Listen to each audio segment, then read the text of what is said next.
Welcome back to the Powder Coater podcast, and I have to say, it's good to be back. After my co-host husband, Ross, got into a serious motorcycle accident in May, we decided to take a break from production over the summer to focus on getting him healed and back to work. He's improved a lot and found some new perspectives along the way. Also, I would like to announce that this is our 50th podcast interview. We are so grateful for your continued listenership and support of the show. Now, on to the show. Remember when you first started dreaming of your very own powder coater shop with all your ideal equipment? You know, before you started putting pen to paper and adding up all those costs, chances are you landed on this next guest's website and went to bed dreaming of your perfect blast setup. Today, Brandon Acker, president of Titan Abrasive, is here to talk about blasting, specifically reclaim systems. Perhaps your dreams could be in reach. In this topic not discussed before, I am excited to get into it. Get ready to level up your powder coater game.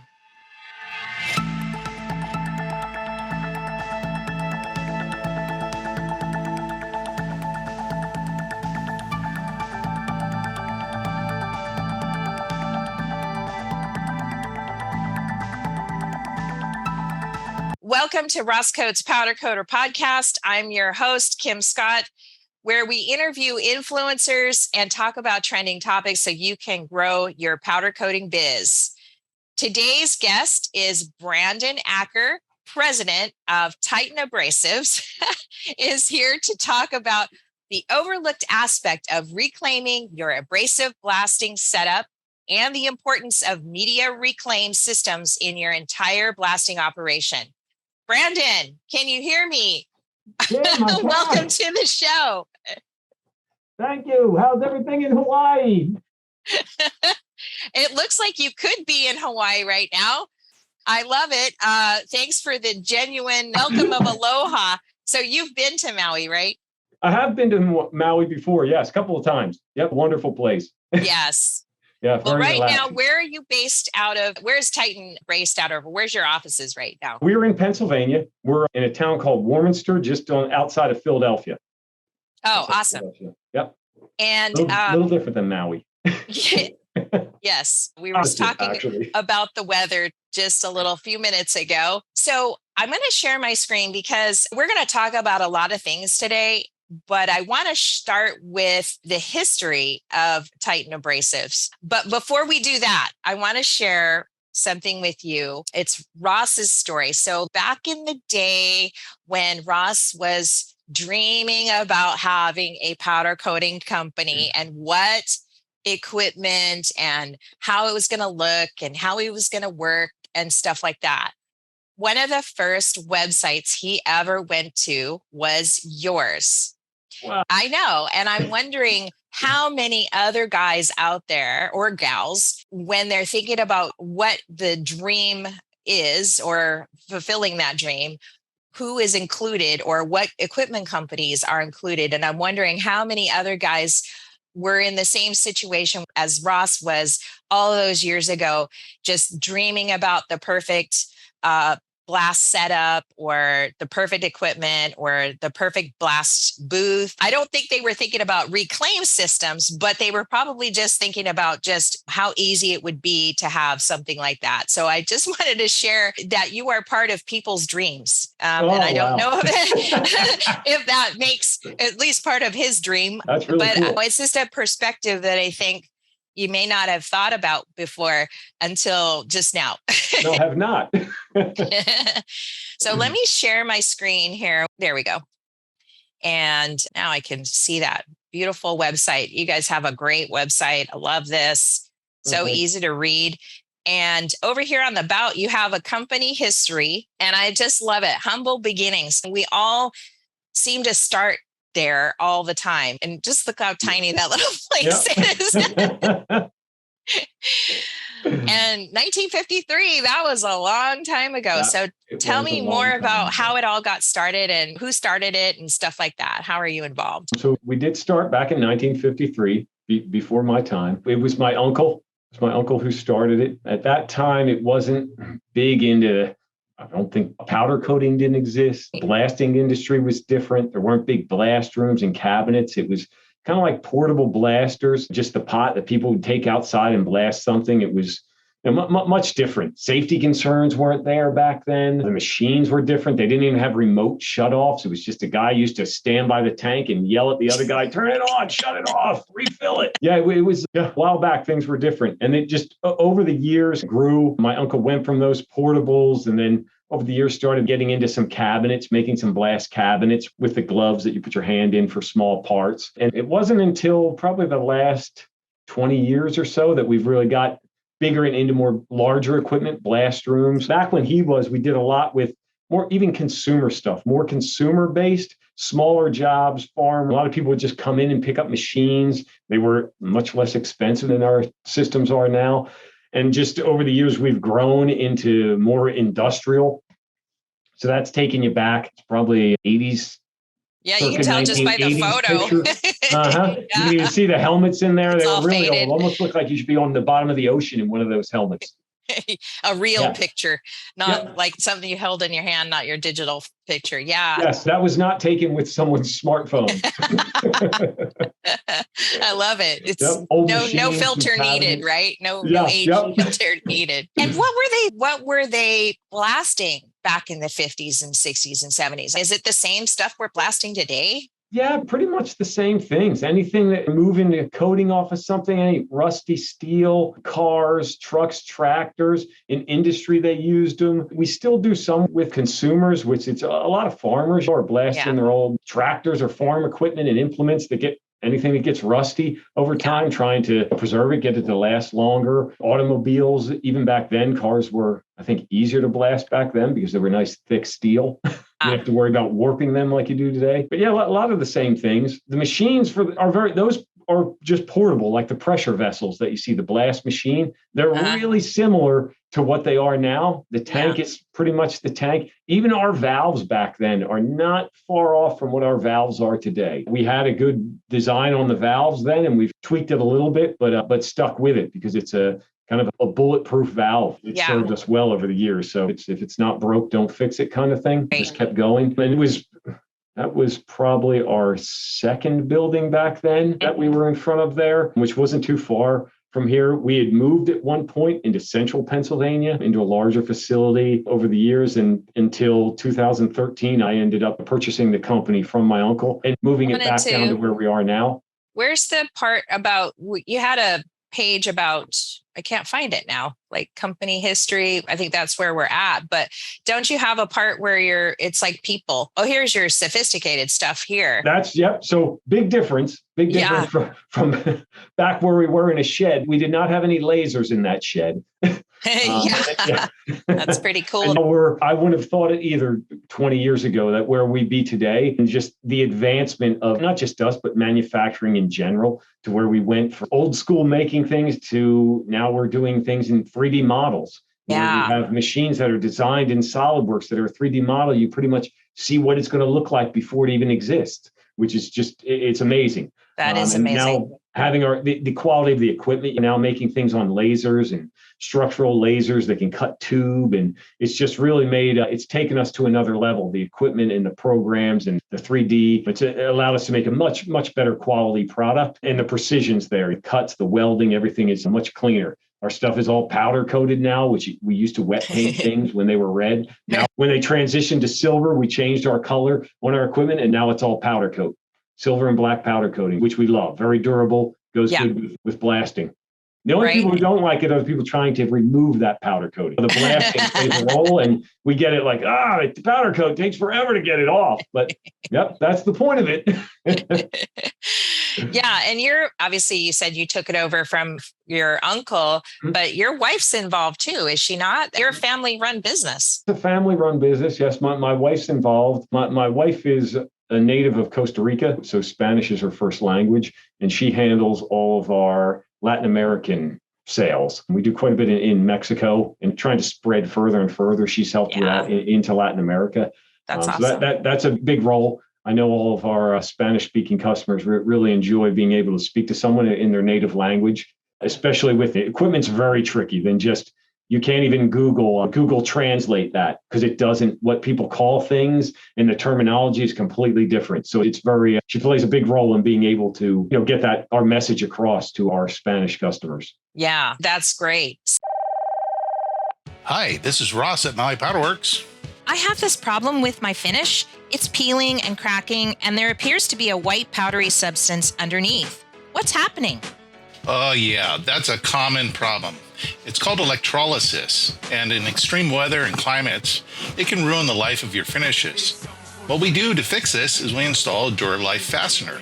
Prevent the early onset of coating failure with our specially designed screw cap that fits any 1/4-inch hole. Give all your commercial and residential jobs the longest durability against corrosion in harsh environments, perfect for powder coated, painted, or conversion coated finishes. To order your Duralife sink fasteners today, go to MauiPowderworks.com, click shop, then click Duralife. While you're there, check out our other products. Extend the life of your finish. Let Duralife be your protector.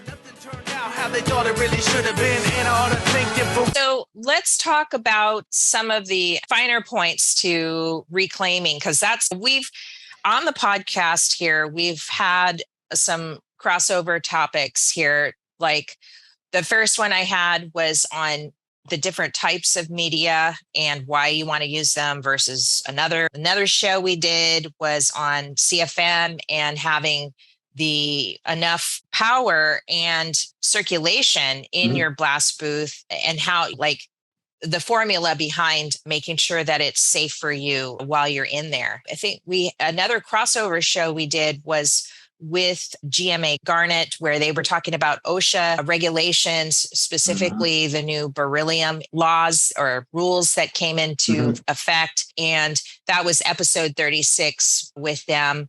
And it's a really good show and kind of talks about the safety, some more of the stuff we don't want to talk about it in a light format. But I think in all of the shows, and like I said, I disclaimed to you before we started that, like, in terms of, I've never been in a blast room, I've never been in a suit, but I have learned and have concluded that when custom coaters are getting started with their business or growing their business, it seems blasting seems to be, it's not overlooked. They know they need something, but I don't necessarily think they get exactly what they need in terms of safety is the priority, and also the costing, right? Of how much does it cost to blast something in their business model and stuff like that.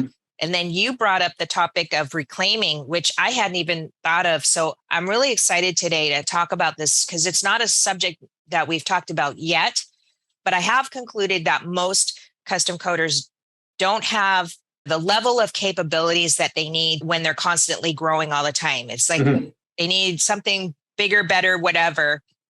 I know that's been the struggle for us. So yeah, let's talk about that. And I think one of the first things we could talk about is, what is Media Reclaim System? What is it? And in the blasting operation, just in general, what's the basics here? Okay.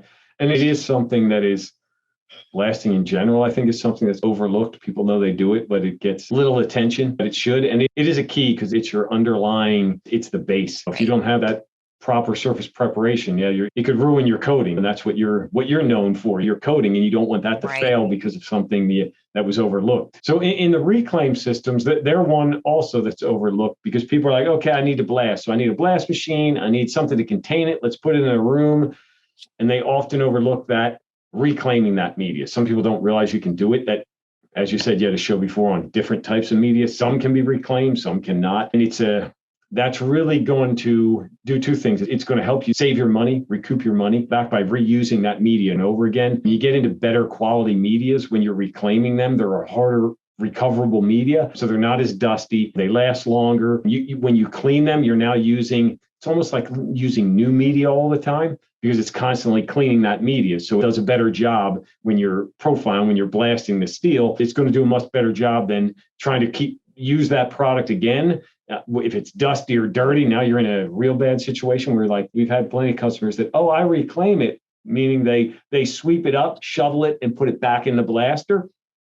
Sometimes it's even people that are reclaiming coal slag or sand that are thinking they're reclaiming it, but you're really reclaiming it's 10% media, it's 90% dust. So then they're like, oh yeah, it took me 10 minutes to blast that. Then the second time took me 45 minutes. The third time took 2 hours.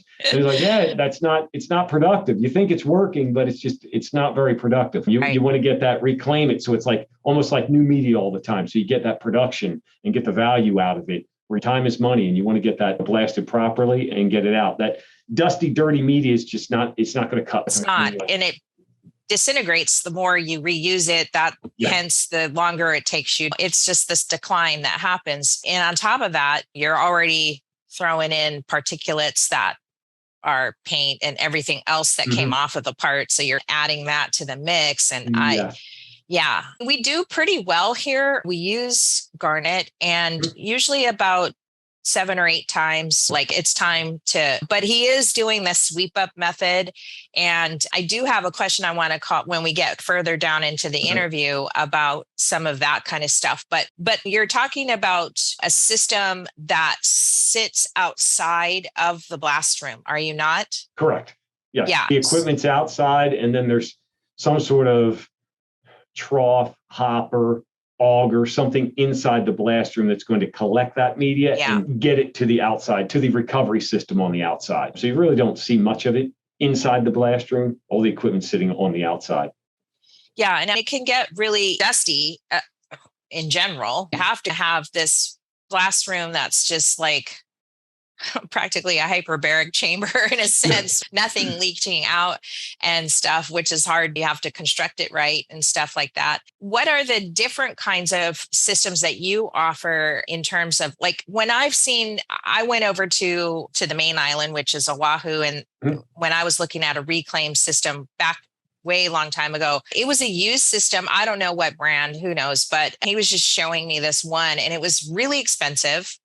And it was really old and clunky looking. It was huge. And I'm like, how am I going to fit this in my shop? I guess are there different sizes based on the size of your blast room? How do you figure that out? There are different sizes. You have two main systems that you'd break it into: a pneumatic or vacuum recovery system and your mechanical recovery system. Your vacuums tend to work best with lighter medias, glass bead, plastic, finer aluminum oxides that you can recover in there. Your mechanical systems are more geared for heavier media, steel grit, steel shot. You can use aluminum oxide. They'll reclaim anything. Either system will work. Mechanical is going to be a much faster system. So if you're a high production shop, you need to get it in and out, you're blasting a lot all day long, you probably want to lean towards that mechanical system that it can keep up. They can just recover a lot more media in a quicker amount of time, that you don't have to stop and do that. Vacuum systems are a little slower. You have to baby them a little. You're sweeping media into the hopper, and it has to suck it up. It has to clean it as well. So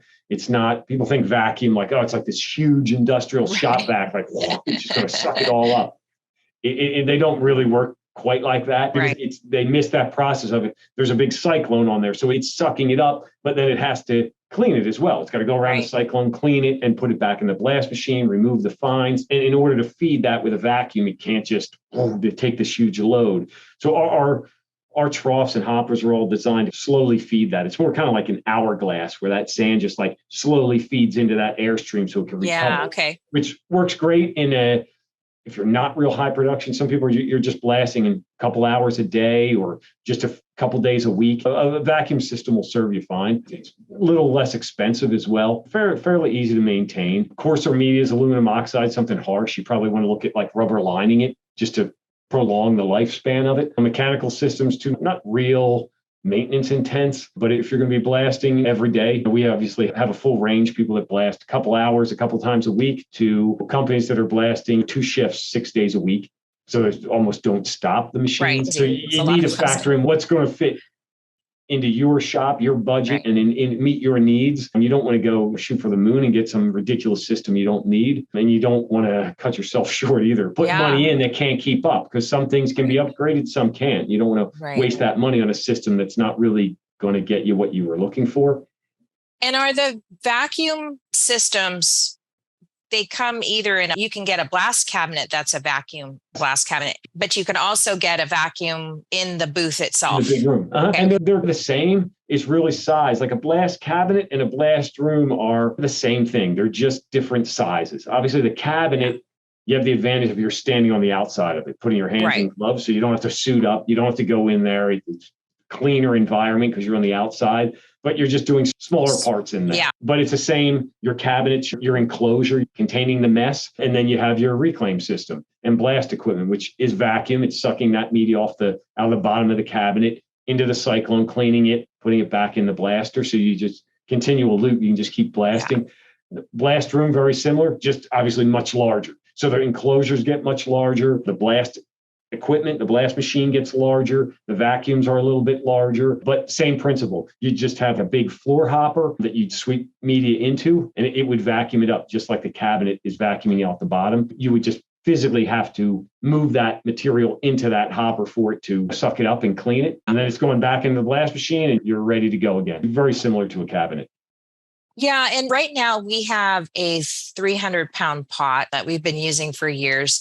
And you can only blast for 20 minutes or so, or I think it's something like that. And then you have to scoop it all up. And it's always been Ross's wish to have a 600-pound pot, which, it's expensive. Not that we can't afford it, but just he's realizing now with the 600-pound pot, the 600-pound pots are higher, or the height of them are a little, whereas right now it's just right at his thigh and he can just doot and pour it in. And then, but with the 600 one, it's like at chest height. And so I have to lift this huge 5-gallon bucket into, right? Yeah, much higher, and a lot more labor.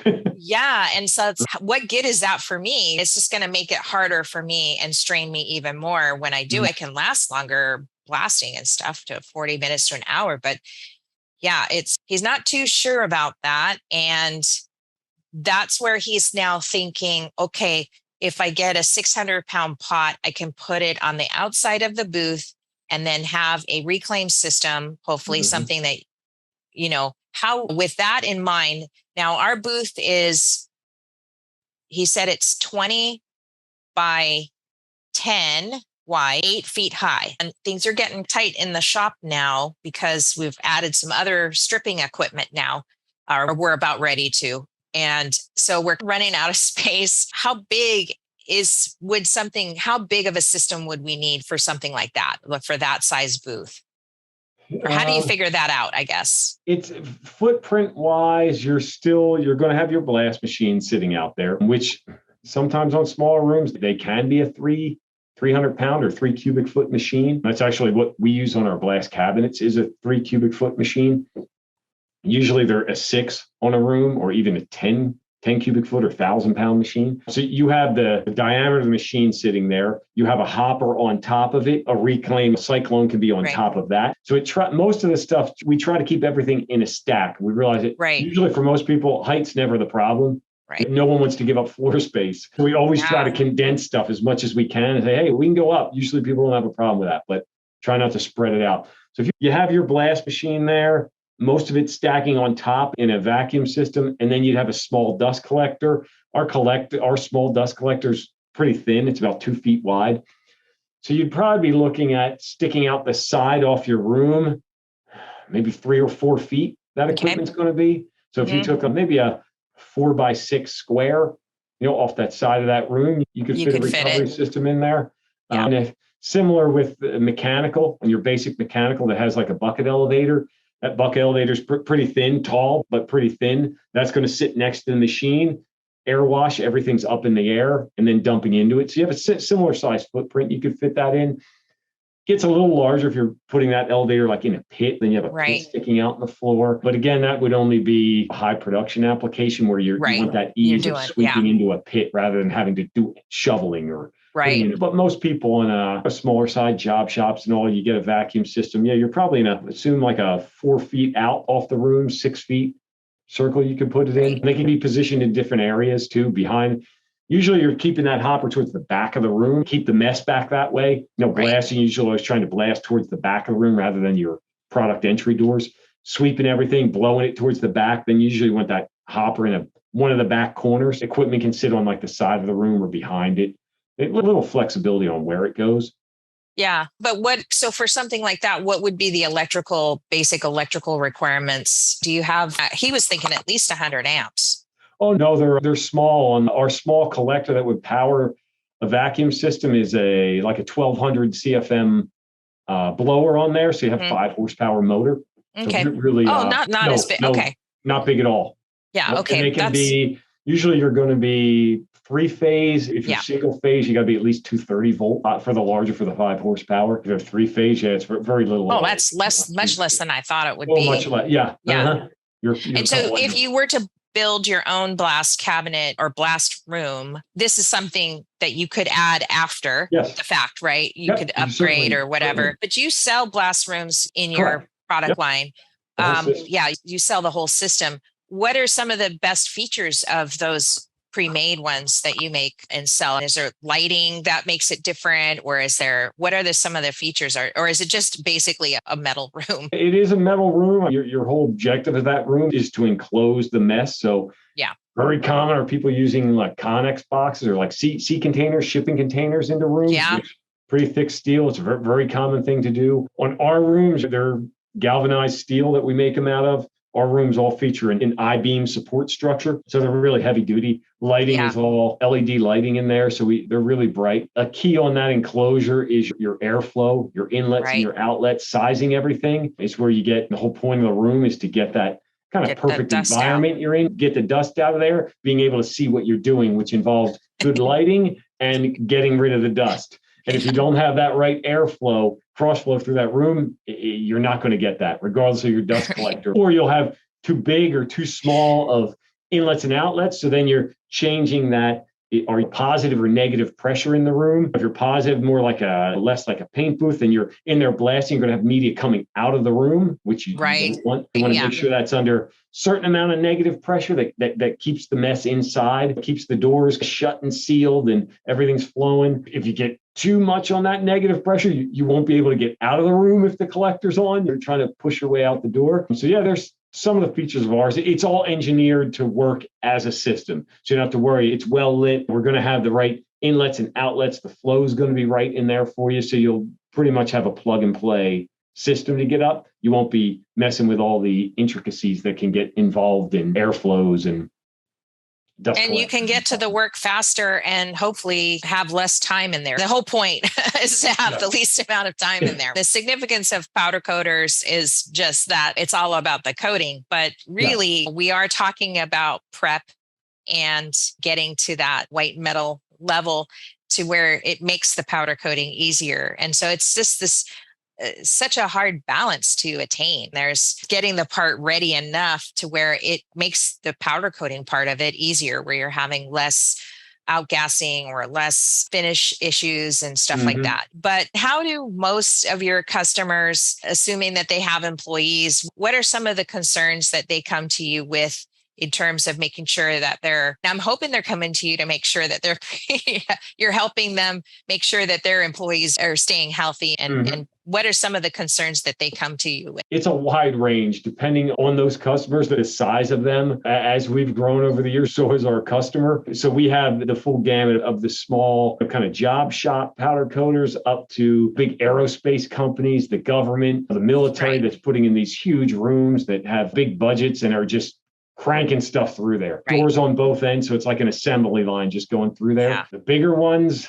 concerned, but everyone seems to be about that productivity. Let's get it in, get it out. Everybody wants that guy that we get the call. How big of a storage hopper can I have? I want that media in there. That how long will it last? I'm like, well, it's 6 cubic foot pot. You're going to get 45 minutes. No, I want to just so that guy can be in there all day blasting. Okay, you've never been in a blast room in there for 8 hours straight. That's not going to happen. So we always try to encourage people and try to make it.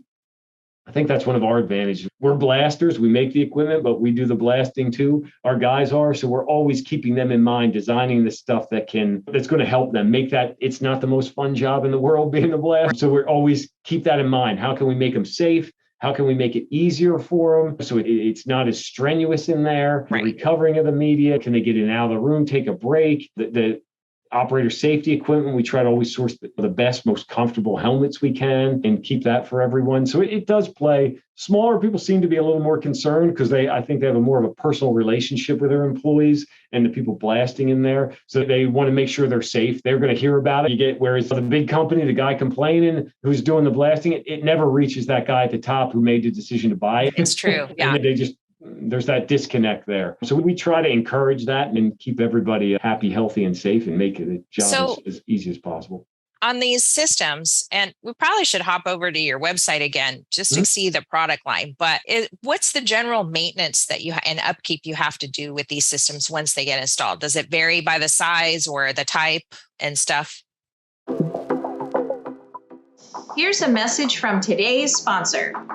Do you know chemical strippers from Benco Sales reduced our prep time by up to 80%?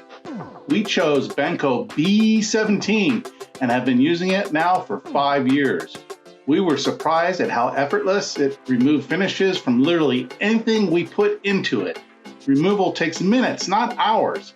Several suppliers over the years have told us they have something as good as B17, but don't believe it.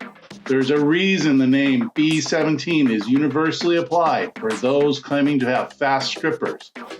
Buy it by name and available only by Benco Sales. B17 is the industry benchmark by which every other stripper is compared. Accept no substitute. Get started today by going to bencosales.com. BEMCO sales.com. Say Rosscoat sent you for a free Benco t-shirt.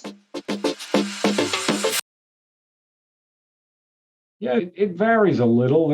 Recovery systems aren't real maintenance intense. If you have a big system where you have like augers in the floor that are conveying that media, going from one auger, a full floor that's augers, that's just automated, the media's falling in, recovering. They get a little more maintenance because you have more moving parts. You have big augers, hanger bearings in there that have to be maintained. The basic system, the bucket elevators, they're pretty bulletproof. Maintaining them, you got to keep tension on the belts. Sometimes the belts can wear out over time if you're using them a lot. That's your main replacement item, is the belt on that elevator. Vacuum systems, low maintenance on those, as long as you just keep on remembering that whenever that media is getting vacuumed up, it's just like blasting. You have to remember what happens when you blast something. If you're holding that blast nozzle against steel that's covered in paint and all of a sudden that paint disappears and it looks like brand new steel, it's pretty aggressive in what it's doing. So it's doing the same thing on the inside, what you don't see. When you're vacuuming it up, even though it's less pressure, it's not coming out under compressed air. So there's not that pressure, but it's still vacuuming up. You still have that media flowing through. Anywhere media flows through, it's going to create wear. And that's why rubber lining stuff will help. Our floor troughs all have urethane lined, urethane tubes in there that last really long. So we try to design for that, but you just got to keep on those wear items. Anywhere that media is going to enter in there or it's in that kind of vacuum or blast stream is where your wear is going to happen. The systems itself, though, are fairly low maintenance. You're probably going to have more maintenance on the actual blaster itself. The valves where that media is going through, your hoses, your nozzles will wear more than the reclaim systems. When they have dust collection on them, the vacuum, you have your dust collector maintenance, pretty much just changing out filters. Our systems are all reverse pulse. All our collectors, our large ones on our room, our small ones on our reclaim systems all have cartridges. The small reclaimer is just 2 cartridge collector. It has a pulse system, reverse pulse system on it. So it's cleaning them. You're pretty much just changing the filters depending on how long you use it, how often you use it. 6 months, a year, change the filters. Pretty simple. 10 minutes maybe to swap them out. Let's head over to your site, because right now I'm on this is what we're talking about, the medium reclaim systems. Yep. And this is awesome. This one here, I'm not sure which one. This is what Ross wanted me to ask. That's the bucket elevator. Yeah. So right here is where you dump it and then it travels up here. Yep. And then it dumps. That's a little air wash at the top. And then it's dumping back into that blast machine, into the hopper on top and refilling that machine. Those are 6 cubic foot pressure vessels or 600 pound. Just giving you an idea size-wise. So is the vacuum one. That also is this one here. Yep. So also is a 600 pound. So if I click on that, it'll take me to more options here, or just more about this system. Yeah. Okay. Yep. And you have that kind of big dustpan looking thing in the front is your floor. Yep, there's your floor trough. You can see there's a tube inside of that you're sweeping into, and then it comes out that side into an elbow. All that's yellow, all urethane. It doesn't wear very often. Right. Doesn't clog. Doesn't clog. We drill the holes in those urethane tubes to certain sizes and quantities depending on the media you're using, so that it keeps that, even if you tend to dump it on there, it tends to just, we always try to slow that down, put the holes in so you can't overload it. You don't have to sweep some stuff on there. The worst thing people do is put it on there and leave, or put it on there and either shut it off, or they pile it on there and then go turn it on. And it's feeding in there. It's already clogging it up. And then you're trying to turn it on. No, it's not working. Yeah, because now it's all clogged. Now you have to take it all out, and you want it up and running and have to gradually feed it. Yeah. Okay. This isn't too bad. Your packages can get, because you're bundling your reclaim and the booth and all of that too with it. And you can finance. Oh, wow. That's cool. I like that, which I think is a reasonable start for a very small starter kind of company or growth, somebody that's in, because you eventually, if you get big enough, you're going to want to go get another one, and you can maybe resell it to someone else when you're ready to. So it's great that you have all this. This is a really great starter model here. And so you would know, like, would something like this work for us with the size? If you tell them this is the size of my booth, and you would be able to determine which one would be the best system for them. Yep. And it's not so much geared on the size of that booth as much as like your production volume, how much you're going to be blasting, and what kind of media you're going to be using, and how heavy the media is, and how fast you want to recover that media. It's going to determine which system size. It's pretty much the blast machine on there can be a couple different sizes. And then the mechanical systems just get size-wise, they're similar size. It's just adding on components like the augers, making a full floor, which not necessarily, I guess the system's getting bigger, but not taking up any more space because it's going in the floor of your blast room. It takes more work to put it in the concrete, but not really any additional space, but will get pretty expensive. Floor system, augers in the floor get fairly expensive fairly quickly. It doesn't include the pot in this one here, right? That one does. That does have a 6 cubic foot or 600-pound blaster. Yep, the hopper, the cyclone. That one does not include our small dust collector that powers it. If you have an existing room, depending on the dust collection system, as a budget model way to do it, you can tie that vacuum system into your main dust collector. And we even sell what we call a trap door, like in the room, that would be a block off that you would shut that off. So then you're diverting power from your main dust collector to the floor trough. So then you can reclaim. So you're doing one or the other. You're blasting or you're reclaiming. Just an economical way to get started into something. The ideal way would be to have a small dust collector so the reclaim system was separate and powered itself. It is possible to tie them in. Yeah. Yeah, this is awesome. And I love it. You just keep it real simple on the website, so you're not all over the place. You can see what it is that you have here, and you sell it individually as well. And you can reorder parts. You can order and stuff right like online that. at any time. You can order parts and look them up. We do that mainly as a convenience that people are busy. You're not always ordering your parts in taking a break and doing it in a day. This way, if you're running your business, you can do it at night. Some people, we get orders coming in at 2:00 in the morning. This way, enables having a parts store, lets people buy parts anytime. Yeah. Yeah. And you can see them. You can see the stuff, pictures. That's a mechanical reclaim system. Wow. That's a bucket elevator feeding a pot. That's on obviously a much larger room. It's probably about a 50-foot room. And these are the lights. You can see. Look at that. That's not really taking up that much space. It's amazing. It's not a tremendous amount of space. No, that one's even smaller. You're almost like a 4x4 cube that you could fit that in. It's mainly the height. That elevator is tall. Gets a little shorter if you drop it down into a pit.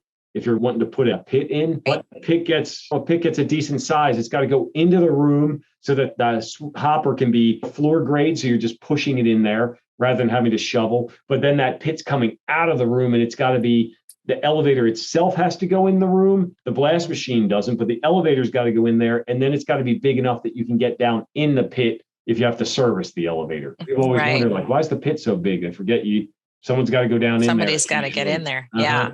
Yeah. And that's if you're doing the steel shot stuff is pretty. Yep. Steel. It's expensive and heavy.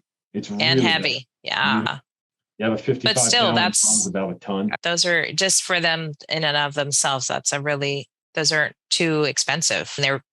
It's big equipment. So you're going to have a bigger price, but that's still And reasonable. if you went with an elevator and you're using steel grit, you're going to use steel grit 100, 200 times before it breaks down. So it's a little more expensive, but in the long run, it's going to pay off. You're going to pay off that elevator fairly quickly. If you're a higher production shop where you're using it, you're going to pay it off pretty quick. And what you're going to save by using that same media 100 times versus something you're only using 5 times. And there's just less of it to get rid of. The steel medias don't break down nearly as quickly, so they don't give off any dust. Other materials are breaking down. If you use, the worst being like a sand, if you use sand, or black beauty, you're going to have 100 pounds of it. Then you have 100 pounds of dust and debris to get rid of. Steel grit, you don't. You just have that 100 pounds of steel grit. It's going to be 100 pounds of steel grit you're using again and again. So much less expense on getting rid of the waste as well. Yeah. And okay, so let's switch gears a little bit and let's talk about, years ago, I don't know what I was doing. We were trying to come up with a price, obviously, for our hourly people sometimes just want sandblasting from us. And we had to come up with a separate, a lot of times if we're doing rims and stuff, we include the price of blasting in that. So we just give them a simple per piece price for rims and automotive parts and stuff. And I'm trying to remember back when we came up with this, but if you have any insights on how to arrive at now we know that there's variables to where you live and how much media costs for you and stuff like that. But I know media definitely needs to be how much it costs you to rent a pot, how much media costs for you, how much media you're using an hour or in a quarter of an hour or half an hour. Are there any other insights that you've gained or gleaned from other customers that you've had, how they arrive at what their cost pricing is? Hey, Powder Coating Nation, Kim Scott here. It's time to grow your business with us. The Powder Coating Near Me directory can get your powder coating shop the real exposure it needs to succeed when you list your job shop today. Join a list of top custom coaters who've listed their credentials to be discovered by the customers who are searching for powder coating every day. Head over to powdercoatingnearme.com, click Add a Coating Shop, and start creating your very own page for free. Yes, free. You can add your logo, name, address, phone number, map listing, social media links, photos, video, and more. When you submit your listing, we'll get notified and approve you right away. Now you can add all the categories you specialize in and even add your own tags. Get the SEO and valuable backlinks your company needs for authority and getting ranked. You can even use the link you create and share it to your favorite social media profiles to build legitimacy as a custom coater. What are you waiting for? Become part of the largest consumer search directory in powder coating in the world, all for free. Find and click the link in this podcast or go to powdercoatingnearme.com to get started growing your brand today. The one, like you said, the big ones are media. What's the cost of the media? What kind of media you're using? So how much of it you're going to use? Obviously, your steel grit's going to be less because you're using it more often. But yeah, determine how much media is it going to take to complete that project or in that time frame. And in an hour, we're going to use X amount of media. The time it's going to take, you have your labor in there as well, which obviously is going to change depending upon where you're located. Media changes a little bit, the cost of media, probably not as much as labor rate. Labor rate's probably a big one, depending if you're somewhere rural or you're in Hawaii. Yeah. In the big cities, you're going to get bigger labor rates than out in more rural areas. Yeah. And then you want to think about your cost of maintaining that equipment. It only took an hour, but all those hours at some point are going to add up. And at some point, you're going to have to replace the filters in your dust collector. You're going to have to service your valves on your blast machine. And the hardest thing is starting out when you're new, because you don't have that. You don't have all that data that you've gotten over the years of, okay, in a year, I know I've replaced the filters in the dust collector. I rebuild the valves 3 times. So you can add up all those expenses and say, all right, hourly, this is what I'm going to have to make to cover all those expenses for the year. So starting out, there's a little bit of a learning curve, and you're probably going to be on the lower side because you're trying to get the work. Underbidding jobs, and then things take longer than you thought it was going to take. And right? Yeah. Or redos on powder coating too. You have to, something isn't quite perfect or whatever, and you have to strip it and do it all over again. So, Or you're going to have a pandemic and the cost of dry powder is going to go through the roof. Like, who'd have thought? Who'd have thought it would affect powder? Oh my gosh. But that one has been a shocker. So now we're in the price battle. It seems like everything's going up these days. So now's a good time to give it thought. Think about your pricing. Think about, are you covering your costs, or are you profitable? If you're not, now's probably a good time to review that and increase your prices, because we're expecting it now. Yeah, we have here, and I'm not apologetic about it at all. No, it is what it is. Putting it out there. If you can't handle the pricing, don't come see me. No, come to us and buy a blast room. Then you'll realize why that price was what it was when you see all the equipment it takes to do it properly. Get a blast room, get an oven. That was really reasonable.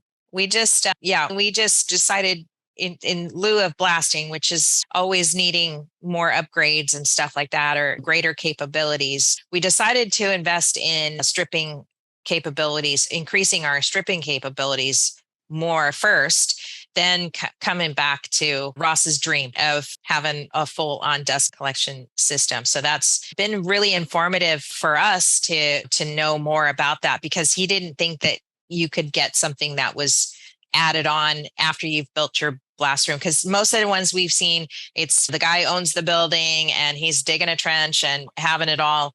Yeah. The mechanical reclaim that's in the floor, done concrete work. So you're like, oh, that's going to be hard. Like, you already have your room sitting there. Although it can be done, it's much trickier cutting concrete, going under your room walls and doing it with it in place. But they don't all have to be like that. Vacuum systems, majority of them are above ground. So you're just setting them there. Maybe you poke a little hole through your room to get the hose through. Not a big deal. You have your trough in there. Even an elevator, if you keep it above ground, that elevator you saw in the picture, it's just lagged to the floor, to the concrete. So there's not much. You're cutting a little hole for that hopper that's inside to feed the elevator, the hole in the room. So it's not a big deal to add them after the fact. Yeah, that's awesome. We've looked at getting a bigger compressor. We've looked at some of the other components to it and stuff, but I think that would definitely be one of the first things that we'd like to improve on the booth. And it's not too bad in there. We're not in there 24/7, but again, the whole point of spending the money on a blast system or having the perfect blast setup capabilities for your business is I think the lesson that I've learned now that we've already had it established is it wasn't enough to begin with. It should have been bigger than the capabilities. So you can grow into it, I guess. And it seems I can't afford that, but really that's the attitude that you should take, is you want something you can grow into, or rather than be underutilized. Yep. And that it just doesn't seem, I don't think it could be a message that could be a bigger shout out in that sense. Yep. It's kind of like we tell people on blast rooms, what's your biggest part you're going to put in there? Are you going to any plan to expand? You think you'll have larger stuff coming in there? But the last thing you want to do is buy a blast room that just fits what you're doing and pigeonhole yourself into, okay, now we can only blast that. Oh, someone came in here with a trailer frame. Oh, it won't fit. Now we can't get that work. So we rarely ever have anyone come to us that says, man, my room's too big. Blast room's too big. I wish I could shrink it. If you have the space for it and the budget, you'll find a way to fill it. Yeah, it's kind of like having a shop. No one ever complains their shop's too big either. I have too much space, too much floor space. I know people share pictures on the internet about, or in the groups or whatever, on how big their buildings are. And I dream. I wish I could have that kind of a size. I think it's a chronic problem specifically in Hawaii because we are working with a 1% vacancy rate. Ooh, There's not wow. enough industrial space here, and we're definitely in need of more options and stuff. But we keep praying the guy next door is going to croak or or the other guy's going to go bankrupt or like sorry, I'm showing a side of myself I don't like to, but whatever. But that's the dream setup, is to have this kind of dirty side of the business on one building and then the powder coating side. And the clean side. That would just be the dream for us. Yeah. And we keep, I think we're feeling out like, what are the blast capabilities here in Hawaii? There's not a lot of mobile blasting people. And the one guy is just busy all the time. And I keep like encouraging Ross to think that being able to have bigger blasting capabilities to explore that side of the business. But it's hard. You have to get that business in order to scale it first. And I'm wondering, sometimes I wonder, is the clientele even capable? Because it seems like the pricing for blasting, although it works for us within the projects that we do, just to straight up offer it, it seems like the kind of clientele here, I don't know if that's the rest of the world, but they don't want to pay a lot of money, or they don't have a lot of money to put towards, they want the blasting done, but then they want this low hourly too. And I'm like, we're not willing to go that low, because it's great that you would be employing somebody with enough business mobily or here at the shop. But we have to weigh out the risks or how important it is for us. Yes. If we're facing a big job or whatever coming in, well, then that makes sense. I don't know if I see enough demand and enough the right type of clientele that could need this service and pay enough for it. The typical client is like a guy that owns a boat and wants his boat trailer done. Yeah. People that own boats have no money because they put all their money in the boat. And the guy with a yacht doesn't have a trailer. It doesn't come out of the water. The guy with the money, his giant yacht's just sitting in there. Exactly. It's usually that kind of client. And I just don't, maybe that'll change in the future. But yeah, that's just always been our thought on it. And we used to be in the boat business. So I know that kind of client. I know the kind of clientele. This has been awesome. What else do you get? You must get a lot of, you're Hawaii, stuff's got to rust. Yeah. Everything must rust in that climate. Well, it does. We get a lot. When we used to have a blast facility for blasting, did a ton of like porch furniture, wrought iron furniture and stuff that people want to blast and repaint, cheaper than buying new. And I would think in Hawaii, almost anything.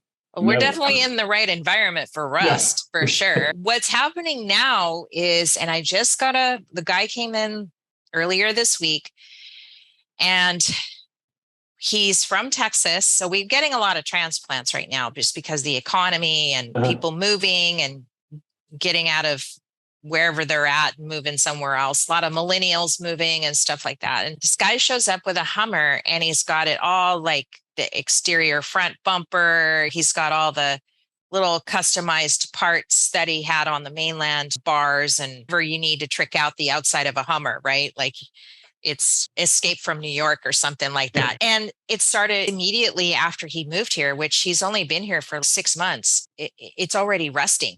And I don't think people understand that just because it looked great on the mainland and in a zero rust environment and then comes here, it's like shock for this metal. And it's crazy because this has been happening to more than one customer that's come here. And they just can't understand this thing was perfect when I left Texas. And now I've moved in Maui and driving it on these roads next to the beach or whatever. And it's just completely rusting all over the place. It's falling apart. And they're just in shock that it's happened that fast. But it does. And I think a lot of it is just the shock that the metal goes through, whether it's a car body or underneath the car or whatever, or extra aftermarket parts. It's crazy. It just can't handle the change of environment. I think it goes through this PTSD or something, some kind of metal shock or coating shock or something. I don't know what explains that, but I do notice that happening. Yeah. Here's a message from today's sponsor. Ross Coat here from Maui Powder Works. You know, we've been providing customers with high-end custom coatings for over 20 years. We love the powder coating business, making auto parts, patio furniture, and stuff beautiful for our customers is the fun part. As you know, the hardest part of any job is getting parts prepped for finishing. At times, this means removing tough industrial OEM coatings, which can take hours, if not days, of chemical stripping and sandblasting. Our business was revolutionized when we discovered the great strippers from Benco Sales. Their customer service folks asked the right questions and recommended a stripper tailored for our needs. Give them a call today at 1-800-632-3626. Get a free Benco stripper t-shirt when you mention Roscoe.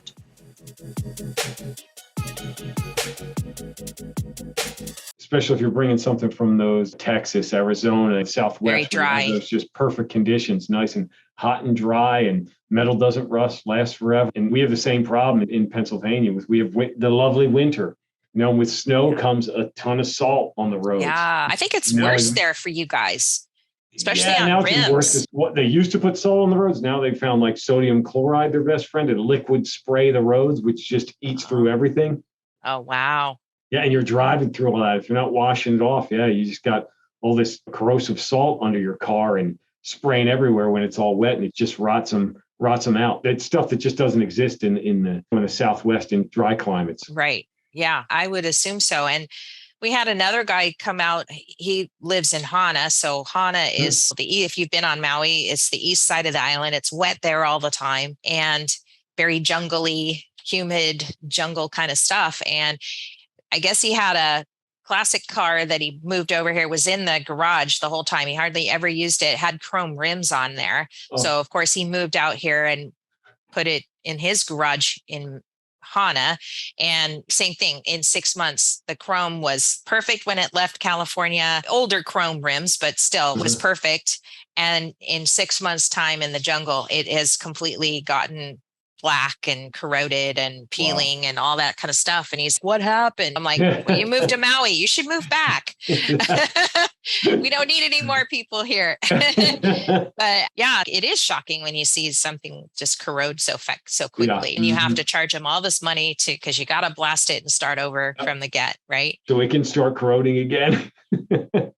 Yeah. That's like how we have to assess the pricing for, or even just that we want to take the job, because if they don't quite understand what the end result's going to be, even with a primer coat, that rust is there no matter what. And it could be blasted away visually, but it's still on the lower, what you don't see, still there. Yeah. And it doesn't matter. You can't you can wash it away or inhibit it as much as you can. You can put a primer on there, but in the end, it's still going to come back. So we always tell them if they go that far with it and they want to restore it, pick a dark color. Don't pick white because you're going to see it faster. Yep. Yeah. This has been thank you, because I didn't know much going in, and I didn't want to sound like dummy, whatever, but it's been great understanding how your business works and what products you have for growing your powder coating biz or your sandblasting abrasive. Oh yeah, that's what I wanted to ask you. So Ross always says it's supposed to be abrasive blasting, not sandblasting is for sand. Yep. So give me the deal. It's just the sandblasting is like the old school term for it. And media blasting, people call it, because you're blasting with media, and it can be varying kinds of media. So it's really just, abrasive, air blasting.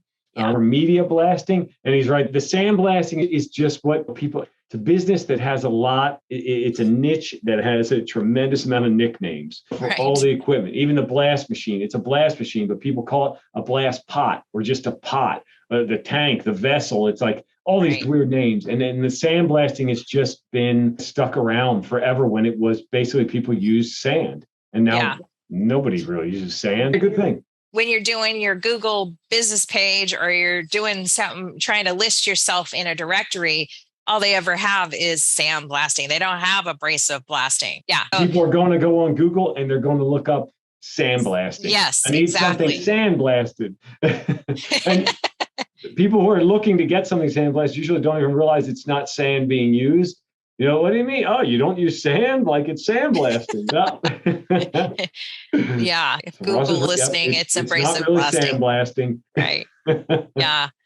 Yeah, I kept telling them the frustration that I'd have in terms of like domain, like what you want to be listed as in your website and everything like that. We kept battling back and forth about what to say we do. Yeah. But yeah, pretty much I've changed it to sandblasting, but our logo still says abrasive blasting on it. But yeah. We battle the same thing. Keywords and ads and search engines. And what are people? It doesn't matter what you call it. You really got to figure out what are people looking for? What are they searching? We can call it exactly what it is, but if they're not searching for it, they'll never find it. Right. People are, unfortunately, are going to call it sandblasting. I need a sandblaster. Do you need the machine, or do you need the person that sandblasts something? That's another good one. Yep. So do you guys do social media at all, or is it just the website? Tell me where to find it's titanabrasives.com. Yep. We're Titan Abrasive. We're just abrasive, no S.